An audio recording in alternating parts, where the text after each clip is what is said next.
کۆبوونەوەی دوێنێ پێشەمە 2/3/2023 لە نووسینگەی بەڕێز کاکوبا تاڵەبانی لە سلێمانی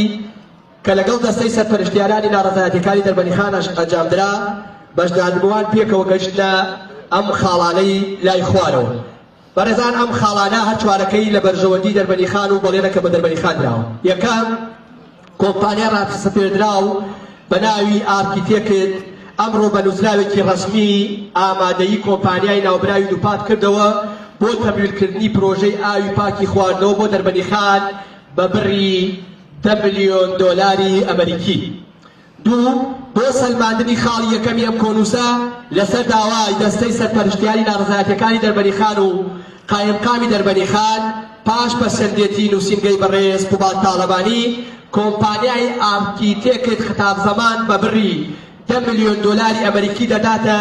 ئەو لایەنەیان ئەو لیژنەیەی کە دەستەی سەرپەرشتیاری ناڕەزایەتیەکانی دەربەنیخان دیاری کردوون و دەسڵاتی بەناوکردنی پێداون کە بریتیە لە یەکەم مامۆستا مەلا لوقمان سلێمان ساڵح،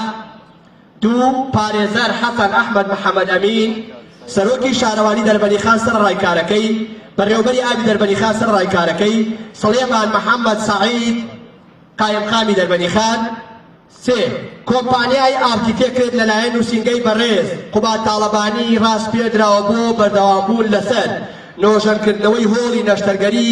بەشی مانەوەی پزیکان نەخۆشخانەی گشتی شەهید تۆفیق لە دەربەنیخان بە پێی مەرجەکانی بەڕێوەبەرێتی گشتی تەندروستی سلێمانی. چوار نووسینگەی بەڕێز قوبات تاڵەبانی و دەستەی سەرپەرشتیاری ناڕەزایەتیەکانی دەربەنیخان چاودێری جێبەجێکردنی خاڵەکانی ئەم کۆنووسەر دەکەن لە کاتی دروستبوونی هەر گرفتێک هەردوو لە کۆ دەبنەوە بۆ چارەسەرێکی گونجاو بۆ کێشەکانی دەربەنیخان. پێنج لە کۆبوونەوەی